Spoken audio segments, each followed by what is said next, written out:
My guest today is a singer, songwriter, filmmaker, and screenwriter, and the voice behind the song Shakespeare in Love, Miss Layla Kaylif. Layla, thank you for being here. Thank you, Fred, for inviting me. So, you're celebrating 25 years of the song Shakespeare in Love. Can you take us back like 25 or 26 years ago as to how that song was created? Like, how did the opportunity present itself? Please tell us. So I collaborated with. I was at college at the time and aspiring pop star, I guess. And yeah, I just had started writing lyrics. I wasn't actually a musician. I'd gone to drama school in the States, and then I'd come back to the UK, and I was kind of looking for a creative outlet. And I really loved music, but yeah, I flunked out of music at school actually. But I had a real passion for songs, for songwriting, and becoming a pop star, to be honest. So yeah, so basically I kind of started, I was a really resourceful kid, really determined. And so I just sort of understood the format. I understood it was the late 90s, so it was like you get a record deal and then you make an album, but you have to find a producer. So I was just like there, and there were a lot of synchronicities. I met a producer. Actually, I wrote to some managers, and then I met my producer, co-writer Greg Fitzgerald, who's wonderful. We're still friends, and we just started collaborating, and he really understood me. He allowed me to write my lyrics. He would give me tracks, and then I would write the lyrics. So, and then I would like align the lyrics with the melodies. And see, my lyrics are really kind of literary and like high, and kind of a little bit. I think it made my songs really idiosyncratic, because the music was really pop, and then there were these like really deep lyrics, and very wordy, and it was like Southeast Asia appreciated it more than the English. 100%. The Southeast Asians appreciated my literariness more than my native English. So yeah, so we had started, and then I got a manager who, again, I met my manager independently of Greg, and then it turns out that my manager is Greg's publisher. You just couldn't make this shit up. It was just, everything just aligned, the stars aligned. And then I was really into film. I would follow the trades. In those days, you'd have magazines, like you'd have these trade papers about films in development. And so anytime there was a film in development, I'd get really obsessed by it. And there was this film called Shakespeare in Love. And I was like, wow, what a great title for a song, And so I would read about it for kind of a few years, because originally it was Julia Roberts and Daniel Day-Lewis was supposed to star in it. So this film just kept being in development. And so yeah, so Greg and I wrote a song. The film had already been released in the States, I believe. There was a premiere coming up. So, my manager just thought I was nuts. And I was like, send them the song, send them the song, send them the song. And I think he was like on holiday, and he was like, why is this person, interrupting my holiday? No, actually, he hadn't gone on holiday then, but he was kind of like, whatever, he was a cool guy. His name was Gary Davis. He was a big DJ actually in the 80s, turned manager. So yeah, he sent them the song, and they loved the song. Well, the distributors in the UK, and we were like, I was a bit freaking out, because it's kind of like, I felt like I had complete imposter syndrome. Is that like I didn't I'm not belong in sure. this world. You know what I'm saying? Okay. Yeah. Yeah, so we sent them the song, and things were like moving really well. Like, we had a meeting, but the director of the film shows up. It's all in my memoir. It's taken me a long time to forgive him. I might be kind about it in my memoir, but like it was like everyone was on board for the song to be on the soundtrack. And he shows up at this meeting, and we were all like the distributor was there, Sony Classics were there, and the funny thing is I'm a little bit witchy like that. Like just before we went in, my manager was like, "Are you excited?" And I just had this really bad feeling, or I manifested bad things. I don't know whether I manifested it, but I just had this weird feeling. And everyone else at the table was like happy, and like everyone was buzzing. And then he walks in like, you know, like the dream spoiler. Mhm. And he sits down and he looks at me and he says, "I'm here to make sure this doesn't happen." And that was it. And everyone was like looking at each other. I'm like, "Dude, do you have a phone? You could have dialed it in. But yeah. So anyway, so then they invite me to the premiere, and I meet like the people in the movie, Gwyneth Okay. So Paltrow and Joseph Fiennes. But yeah, but then we released the song anyway. We get a record deal. On the back of the song, we got a record deal. the focus of the interview is to know more about the artist. And me growing up, in high school or college, I was listening to your song. Your song is one of the songs I've been listening to growing up. So I want to know Oh, you as the artist, like your genesis. So what was the history? How did you get into music?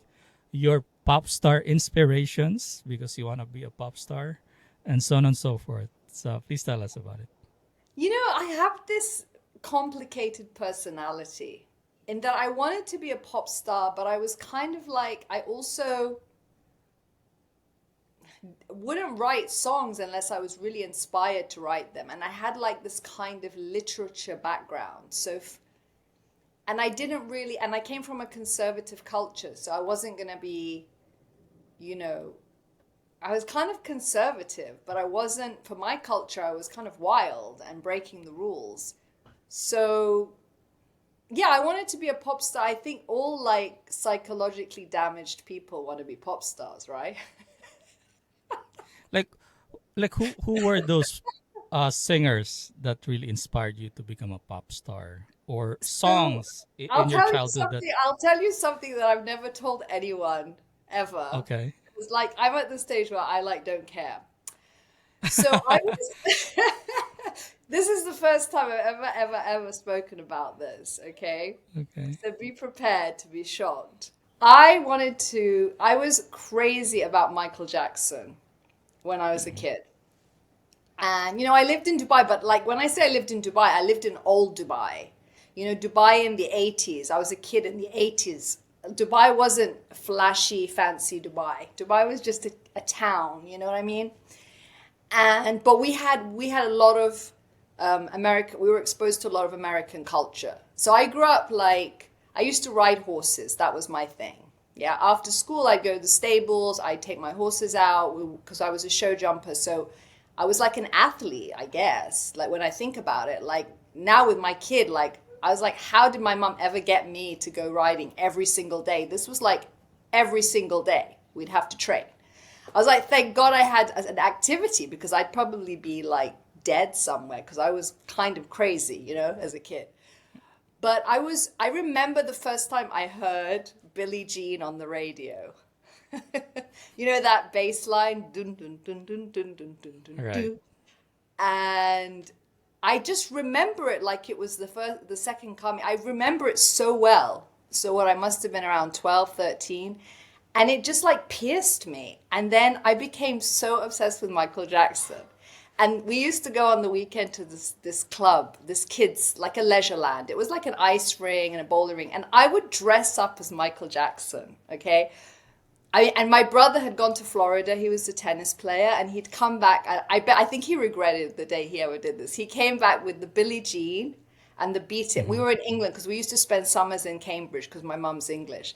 And he came back with the Billie Jean and the Beat It, the red jackets. And I was like, oh, and then I permed my hair. I was like, what was my mother thinking? She let me perm my hair. And I used to do the Jerry curl. And I was serious about it. I used to go on the weekend dressed as Michael Jackson. I was like really seriously about. I was really, and then I was like, okay, I need to marry Michael Jackson, you know. Okay.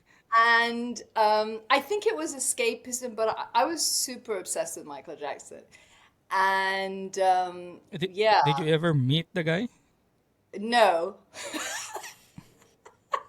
I never married Michael Jackson, unfortunately. God bless him, No, he's dead. God bless him. no. I mean, did you meet him in I person? met him like, I did meet him once actually, but very briefly. I don't think he remembers me. But I met Quincy Jones, who just died a couple of months ago, bless him. God bless him. So Yeah. so I met Quincy Jones like when I was older, like after like my brother was friends with him when I was in America, and he invited me to his house to look at my show reel because I had been living in Miami. I have like done a lot of stuff. I'd been living in Miami. This was like 2004, maybe 2005. And I had been doing these shows, and like for a while in Miami I was like experimenting with my more Arabic side. So I would do these shows and I would like dress up, a little bit less conservatively. And I just remember he watched this show reel and he was like, "You've wandered far from the tradition, haven't you, Layla?" And then he's like, "Okay, I'm going to send you to Seth Riggs." I think he used to say this to everyone. He's going to send them to Seth Riggs to train their voice. And yeah, that was. No. But yeah, no, I never met Michael Jackson. But Desmond Child. Have you heard of Desmond Child? He's a music producer. He produced like Cher's No. big hits. Um, Bon Jovi, I think. Oh, he's gonna kill me. Anyway, I also met with Desmond Child once, but I remember he said that with Cher, he had a thing about Cher, and he said he didn't know if he wanted to date her or be her. So the reason I'm telling you the story is that like I think I was the same with Michael Jackson. I didn't know if I wanted to marry him or be Michael Jackson. So you get what I'm saying? Like that's how the Right. pop star thing came around. But because I was Yeah. like kind of academic when I was in college and I started like working on songs and stuff, I I think people thought I was Joni Mitchell because I don't come across as someone who would want to be Michael Jackson, right? I seem much more sophisticated, like folksy girl with the guitar. And so Right. I but I didn't know any Joni Mitchell songs. Um, yeah, and then I learned a Joni Mitchell song, "The Cleaner from Des Yeah. Moines," a jazz song. And then I guess I started to get more into like folk and Bob Dylan and Leonard Cohen and but I was also really into like musicals and Dolly Parton. I loved Dolly Parton. I loved and then lately I started listening to more outlaw country. So my musical tastes are really broad. You know what I mean?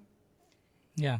And thank you for sharing that. Now I see that because I wanna tackle lots of topics about you. So you are into music, you are in, you're into film. You're a screenwriter, right? And also you directed films. Is that correct? Yeah. Well, I directed a film recently. I never wanted to be a director, actually. I wanted to be an actress. Okay. Please tell us Um, about it. Like the journey. Like why did you end up behind the scenes and not being an actress? well, I acted in my movie, but All right. No, no, but I was like, wearing I was wearing a burqa because it's set in the oh, so no, I don't think people realize it's me. I had a thing like it about will be shown this February, right? 2025, or was it no, shown like it's this? available in on Prime. You can go and watch it on Prime. Got it. Actually, I don't know in I'll definitely Southeast check this Asia. out. Do you have Prime? You have Prime US access to Prime US? No.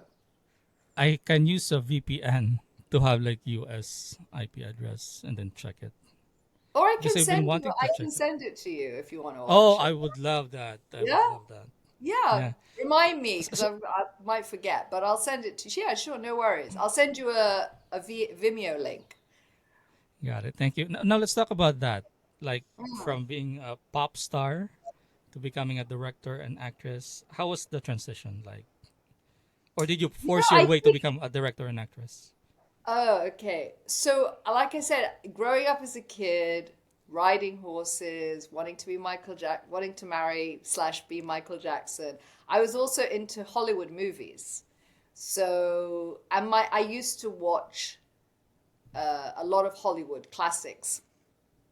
And, I think there's like this big misunderstanding that there's this huge difference between wanting to be a movie star or a pop star they're all the same thing. They're performance based, and then there's the creative aspect. That's why nowadays I think you see like actors who sing, and then you see they direct or they write or they I don't think they're different. I don't think they're like these silos. So I don't think it's so weird. It's just now you kind of have more, you just have to be brave enough or have a big enough ego, I suppose. Or be crazy enough. I like to tell stories. you know I think the best way to explain it is I like to create worlds, and I think I work out reality through these stories. You kind of recreate, you kind of take things in your life. I think you're always telling your own story, through these characters, through these songs. Sometimes, like, I started writing scripts before I started writing songs, funnily enough. So it was like journaling for me. It was like a hobby. So I was in America Nice. at the time at college, and I just started writing scripts. Like every time things didn't go the way I wanted them in life, I wrote, I rewrote the ending. This is Like, how it was supposed to be. So yeah, but I was it's, also like quite disciplined. Like I bought a script mhm. formatting book. Um, I went to drama school when I was at college. Then I came back to England, and I went to I started doing theater at school, at college. Um, but I didn't want to be an actress because I'll tell you another secret. Well, you might know this. There's the difference between the reality of the lifestyle you have to have when you pursue something. It's not just about the thing. Like, what is an actor's life? Waiting for the phone to ring, you know? Right. And then, like, it's so competitive. And then I remember I did a short film when I was a student film where I played Goddess Mart. You know who Goddess Mart is? I was always I don't know cast as as these well. exotic creatures, right? And you know what, that experience put me off making that. I was like, I never want to be an actress. Like, I had to take the train. I was in the UK. I had to take the train. It was like 6 o'clock in the morning. It was freezing. You spend hours in makeup. Then you sit there huddled in the corner. I mean, okay, if you're a big movie star, then you get to have a trailer and it's more comfortable, but it's boring.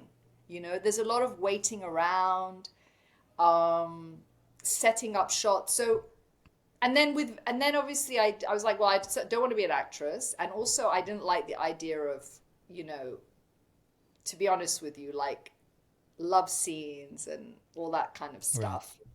Yeah, I want to ask that. Like, when it comes to making movies, what's your Mm. thoughts about, those kinds of scenes? Do you think it's really necessary for a film? Like, for example, I'm a fan of How to Get Away with Murder. It's it's a series. I don't know if you watch it, but it's a great series.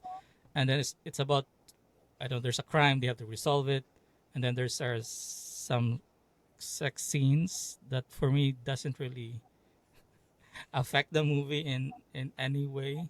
So what are your thoughts on that?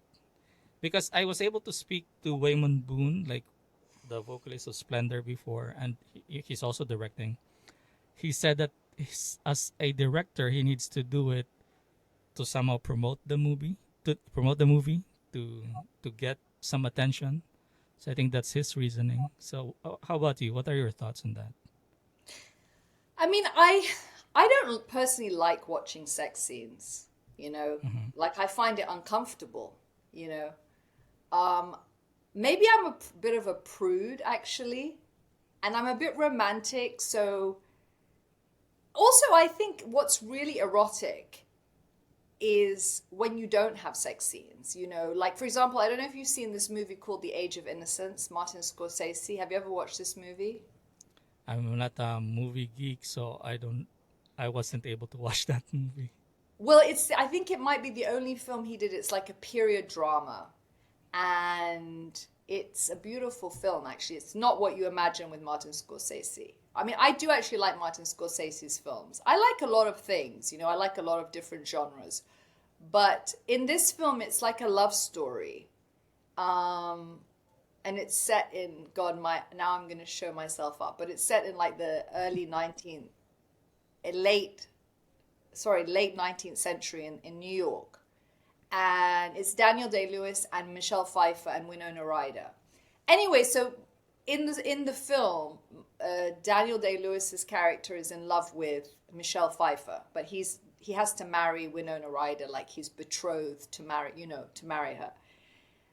So the film is just this beautiful romance, and you never see any. You have this one scene where he takes off her like glove and he kisses her on her wrist, Oh. and it's so beautiful. Like it's so, and I think, yeah, it's like also sex scenes. It's like how far. It's like they just keep going further and further and further. Where it's just basically sometimes it's just porn. But then sometimes I have seen films with like heavy sex scenes where they suit the film, like they actually make sense in the film. And you think, well, I really enjoyed this film, so now I'm a hypocrite because this sex scene does work in this film. It has a purpose. But Javier Bardem, it's funny you say, because I was reading an interview with Javier Bardem, and because he starred in this movie called No Country for Old Men. I don't know if you ever saw that Mhm. movie. It's like a very violent movie. It's one of my favorite movies because I know it's the just, guy, but I haven't watched the film. So go on. yeah. And he was saying like he's uncomfortable watching sex scenes. And then he's like, "Oh, maybe as I get older." But does anyone really enjoy it? Like you're sitting there and then your father walks in and your mom walks in and your kid walks in. Yeah, I think it's unnecessary, and I think also sometimes it's lazy writing. It's like think about Iranian cinema, right? In Iranian cinema, they can't have sex scenes, so they have to be more creative. Sometimes censorship can help. Censorship can sometimes make you more creative. You know what I mean? You're Mhm. like, how do I communicate this idea? How do I communicate this love story? So that's my long answer. My answer is no, I don't like sex scenes in movies.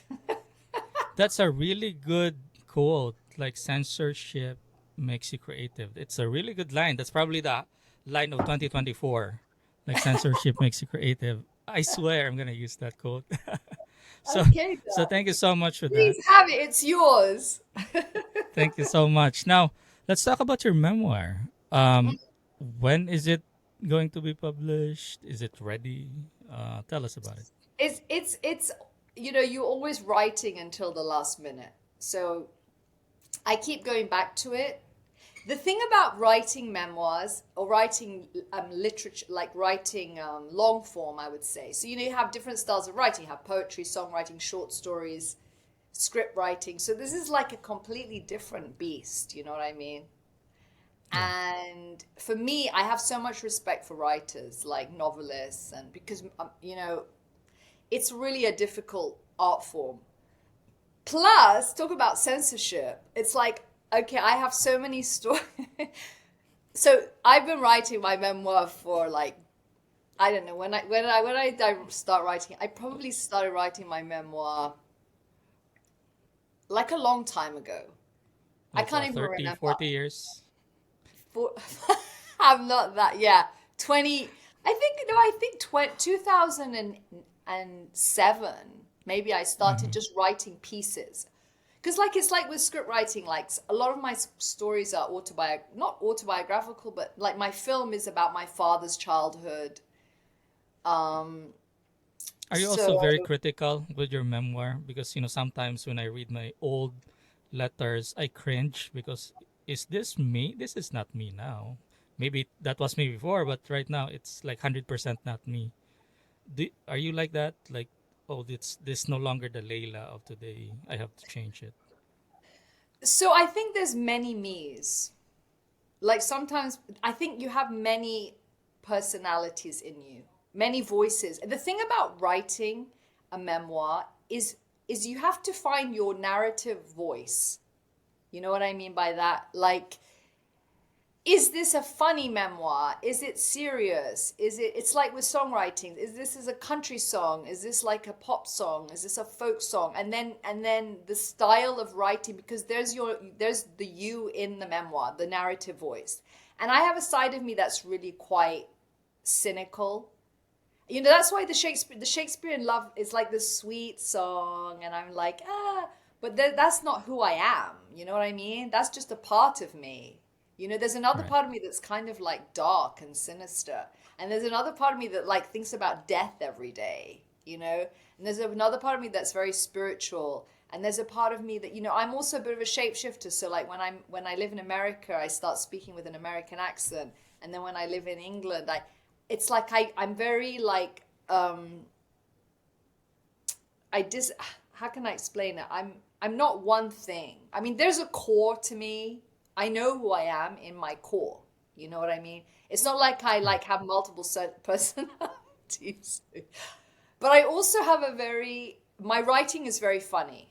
Or I write and I laugh when I write. So I'm like, but then I have to think about the characters. It's not really about me, it's about who I'm speaking about. So like the thing that makes it difficult is like, okay, like some of these people are famous in my memoir, and it's like there's also the thing of like respecting other people's privacy. You know what I mean? When you read a memoir, you're only reading I'm sorry, everybody is censoring. You're reading a censored version or a curated Right. version of that person's life. Sometimes the voice in the narrative voice can sound more authentic or less authentic.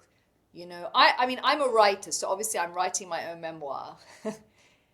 But yeah, that's been the challenge. The challenge for me has been, so going back to a long answer to your question, do I read my letters and cringe? Well, I burnt my journals that I wrote as a kid. So fortunately, I don't have to read anything and cringe. That could But have I been do like a think feature in your about, memoir. I had a, huh? That could have been like a featurette in your memoir, like those burned journals. But anyway, it's gone. Actually, yeah, that's not in my so my memoir is, okay, I'll tell you the title of my memoir. My Okay. memoir, I flash back to my childhood, but I've done so much in my life, that there's so much material. So I'm also like, what do I want to, why am I writing this memoir? Also, I'm writing the memoir to kind of put my story in a context. There's like lots of bits of it and different countries and different experiences in different places. So I could write 10 memoirs. Do you know what I mean?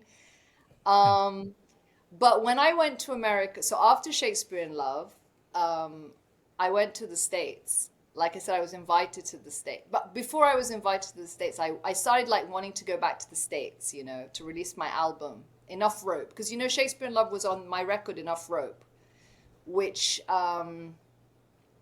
so I went to this meeting with a record executive. I'm not going to tell you the whole story, okay? But so I had all my press clippings, which were all, in Arabic and in English. Well, actually, there was some from Dubai, but there was like a cover story.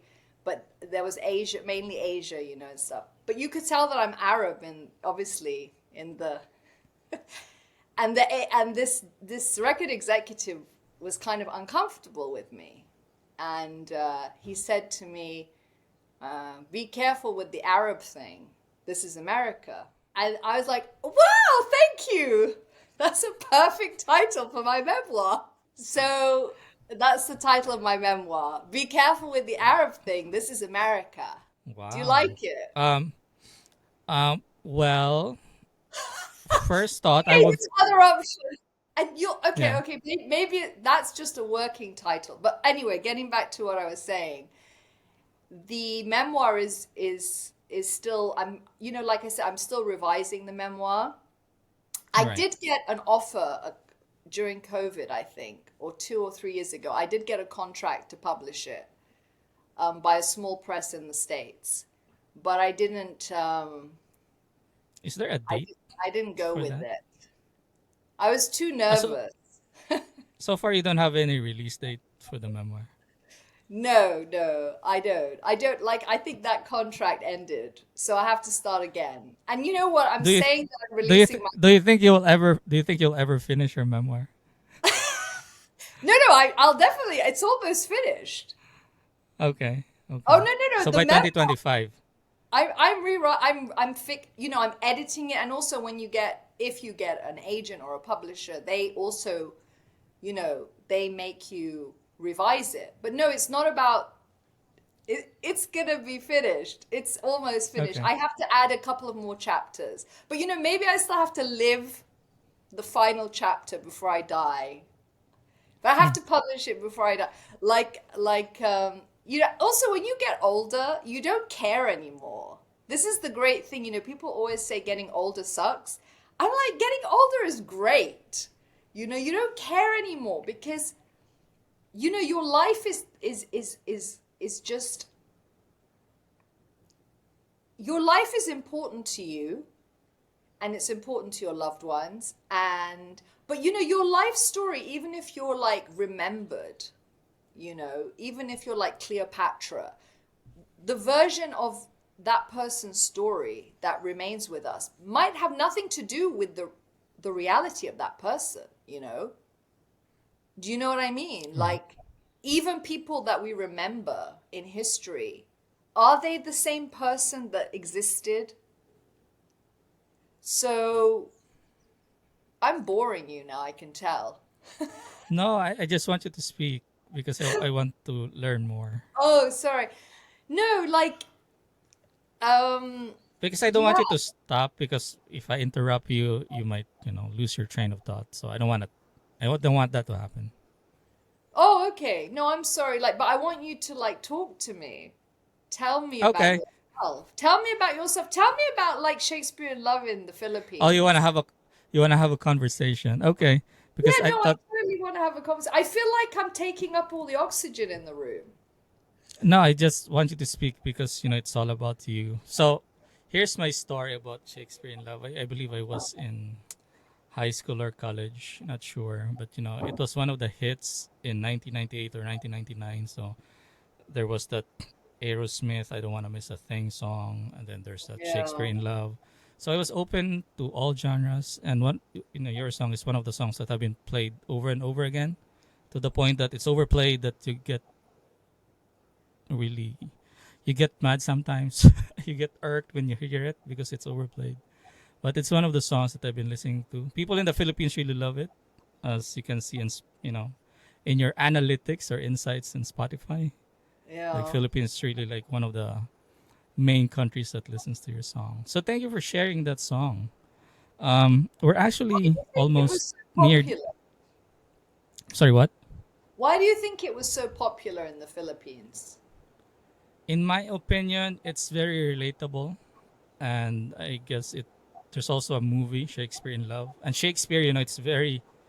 It's it's worldwide. It's known, so people relate to it, and Filipinos are a sucker for like international songs, international movies. So that's why we are being targeted by everyone in the world when it comes to ads, because Uh, Philippines really click on the ad because yeah. that's Oh, I who we see. are as a country. I'm not sure if you know that, but No, I didn't Filipinos really know love that. international. Yeah, so I didn't know that. that's a little bit of information about my country. Now I we love are the almost. Philippines. I loved Manila. When I came to Manila, Mhm. I loved it there. It's crazy. The Anything street. special that you can remember about Manila I remember the or food? streets. I remember you know okay, I'm really really bad with names, by the way.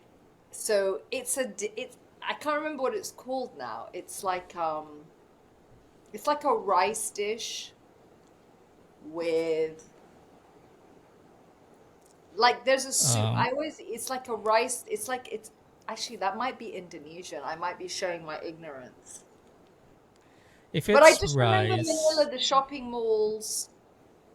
Um, that might have been Singapore. My God, it was so long ago. I'll tell you what I remember about Manila.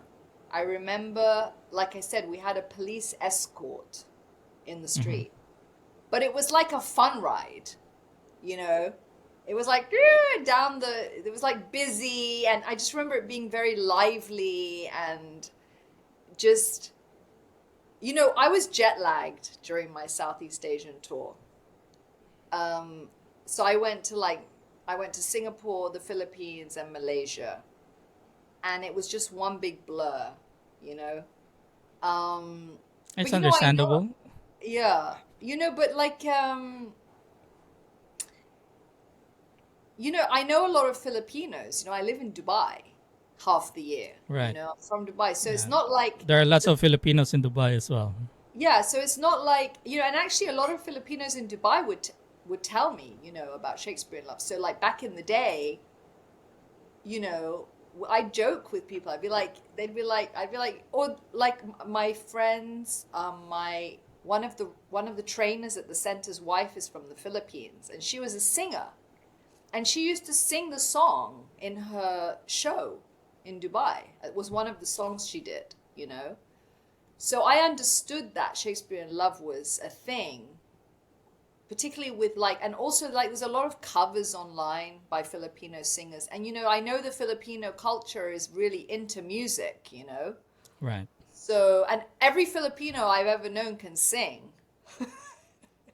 Like I guess Filipino. I'm one of those Filipinos that couldn't sing, so I'm not gonna sing for your sake. So, yeah, I'm really having a great time. Just to let you know, I know my face doesn't show or my reaction, but I'm really having a great time. You know what's funny? What you meant about so my son, he's 15 now, and he's getting to the age, where he's like, I just don't understand girls. I just don't get girls, and I'm like, oh my God, here we go. We think women don't understand men. Like we think that men are weird, like complicated, and men think it's like I mean, I have a really good relationship with my son, and but Oh, I'm men also are very straightforward. this is the thing. I think the problem is that I think women can't believe how straightforward men are. We're like them.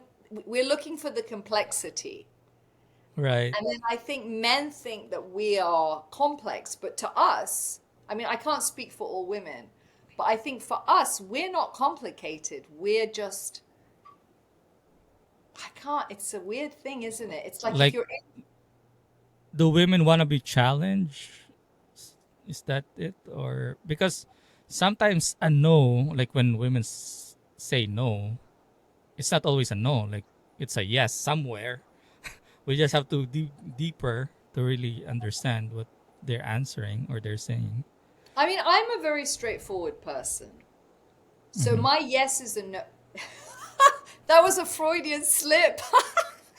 It's a Freudian My slip. yes, Yes, true. my yes is a yes and my no is a no.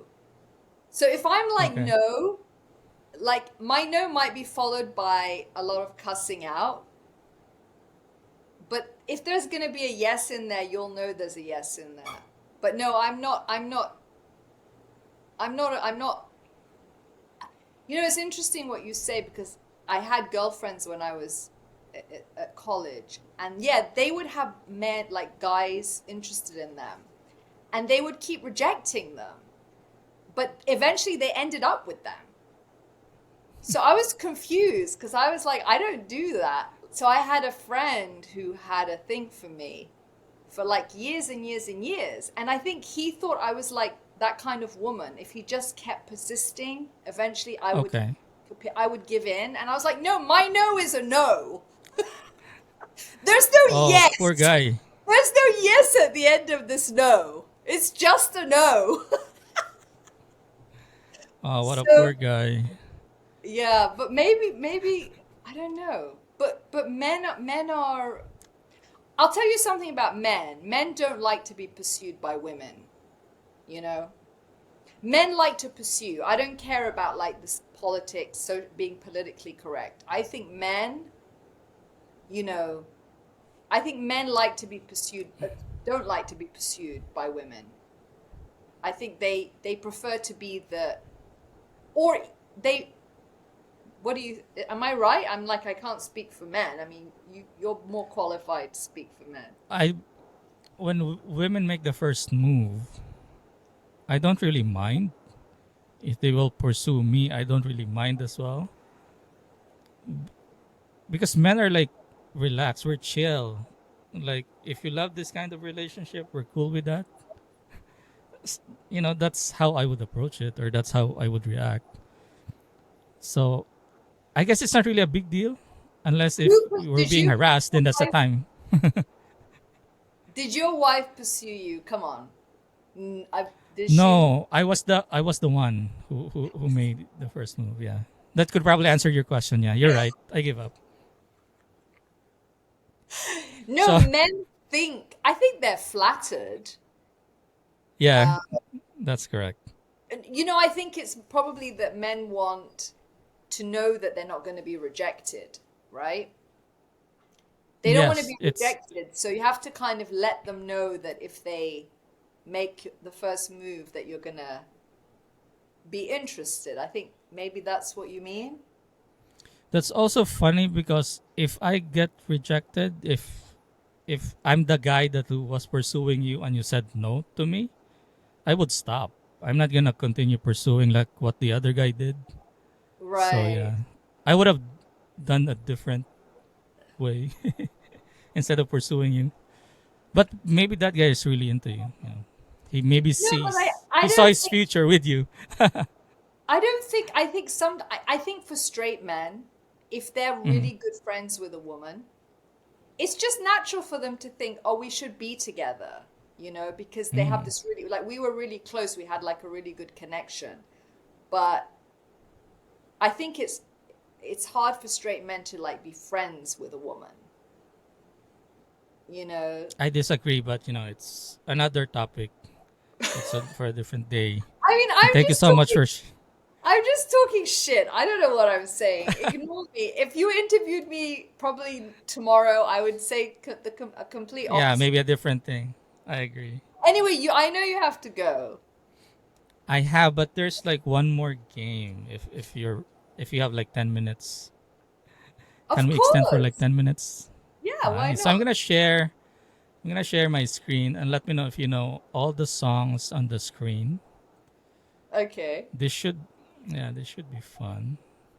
So let me know if you Mhm. know all the songs on the screen. E- so believe, share. Yes, I know that. If you believe in life after love.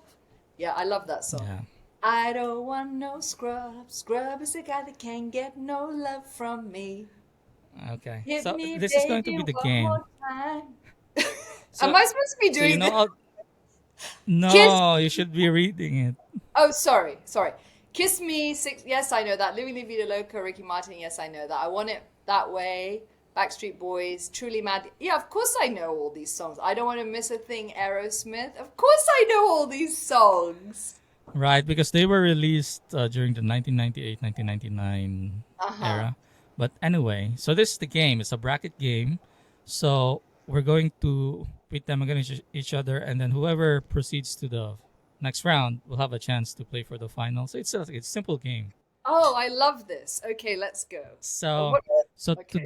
those listening via Spotify, I'm gonna read the songs in the left corner.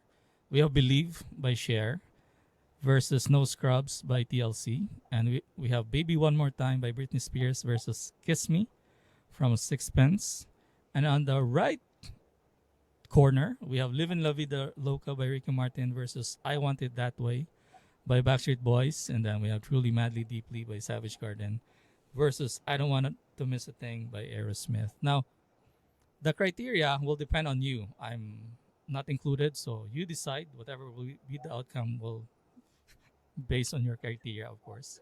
So let's start first in the upper left. "Believe" by Cher versus No Scrubs by TLC. Who do you think will proceed to the next round?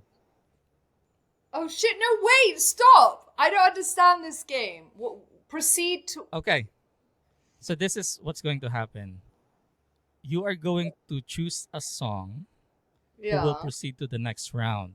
So the Based on what? criteria, you will decide on the criteria. I will So either decide on I'm the go criteria. yeah, so for example, I will choose Believe because that song has a bit better rhyme than No Scrubs. So Believe will proceed to the next round. You mean which is the And better song? whichever song you prefer or you like. So the criteria Oh, will depend on you. You decide. oh So God! it's But it's it's 100% on you, Layla. but So what's are no you wait, ready? wait, what's the criteria? The better song, the No, no, song no. that The criteria will depend on you. do I have You to will say? create. Yes. So I will ask you, between the two songs, Believe and No Scrubs, which of the two will you prefer or pick to move on to the next round? What is the criteria why you pick that song? So it could be with the rhythm, it could be with the lyrics, it could be with, like, I don't know, maybe a memory from your childhood that resonated with that song. So again, 100% of the criteria will depend on you. So I'm not Okay, included, no one's okay. included but yourself. So are you ready to play the bracket game? Not yet. Oh God, this is horrible. Because I like. Okay, all right. Okay, let's go. I mean, if you, just because you don't pick the song doesn't mean you don't like it. It's just that, Oh, okay, there's okay, okay. So let's okay. start. On the upper left, Believe by Cher versus No Scrubs by TLC. Which of the two My songs turn. will proceed to the next round? Yes. No Scrubs by TLC. Okay. There's no right or wrong answers. Don't worry. Oh, okay. I'm so nervous because I suck at games. By the way, No, it's okay. It's going to be I fun. find Now, I'm ventilating because I think, oh my y- God. All right. okay. Okay. Um, Baby One More Time by Britney Spears versus Kiss Me by Sixpence. Oh fuck. Oh, excuse me. Kiss Me by Sixpence None the Richer. Okay. We're now going to the finals between No Scrubs and Kiss Me. Which of the two will proceed to the finals? No Scrubs by TLC. Thank you. See, that wasn't so hard. No, I'm. Let Let's go to the right corner. Livin' La Vida Loca by Ricky Martin versus I Want It That Way by I Backstreet Boys. want it that way. So, which of the two will proceed to the next round? I want it that way by the Backstreet Boys. Okay. Truly Madly Deeply by Savage Garden versus I Don't Want to Miss a Thing by Aerosmith. I wanna stand with you on a mountain. That's a really good song. I would pick that song as well. I Want It That Way by Backstreet Boys versus Truly Madly Deeply by Savage Garden. Yeah. This is fun, actually. Yeah. So I Want It That Way or Truly Madly Deeply? I like both these songs, so this is tough. Yeah. Truly, madly, deeply. I'll Okay. be Finals. Sorry, okay. go on. Sorry, I interrupt your singing. No, no, no, no, no. I'm just being an idiot. I No wanna scrubs. stand with you. Stand with you on a mountain. I wanna lay with you in the. Oh, I forgot the words. It's okay, but that's a melody. That's correct. No Scrubs Okay, by TLC versus okay. Truly Madly Deeply by Savage Garden. Before you say the answer or your pick, what's the criteria? Oh, the criteria is cheesy love song. Okay, that's your criteria. I don't want no scrub. Scrub is a guy that can't get no love from. Look, that's not a love song, right? But I love the song, but I'm Mm-hmm. not really into the theme. but I like the song. No scrubs. But it's not okay. So are we giving who's getting the top spot? Are we at that stage yet? Yes, we are at that stage. Can we have like a Oh, wait, wait, like wait. it Hold shows on. like Hold on. we need Hold a on. drum I roll. prepared something. I prepared something. Yeah, yeah, yeah, yeah. Ready? Can can you hear it? Yeah, yeah. I love it. Okay, ready? Okay. Who's the winner? The winner is I wanna stand with you on a mountain. I wanna lay with you. I can't remember the rest of the song. Is it Yeah, lay but with it's a really you? good I I wanna wanna lay lay with with you. you in the sea. I Is that it? I wanna Oh, I I wanna got it. I got bathe. it. Oh, bathe with you. I wanna Bathe bathe with with you, you. Fred. Thank you. So here is our last game. It's yay or nay. Very simple. You can give an opinion or not. So just 5 questions. Are you ready? Yep, Before we I'm end the show. ready. Artificial intelligence in music. Yay or nay? Oh, this is really difficult. Yeah, It it's not a is, yes. yeah. Sorry, Fred. It's not a yes or no answer. You can explain. You can give your thoughts if you like. Well, the thing is that I feel about AI the way I feel about the internet when it started. You know, like I get a lot from AI, but I also don't like it when, like, for example, AI, like AI and music, not in terms of, for example, replacing humans or replacing the human spirit, but Hmm. helping, you know, assisting. Like the friendly robot, not the robot that takes over. You know what I mean? Do you So, think there will come a time that it will take over? As you know, AI is just getting better.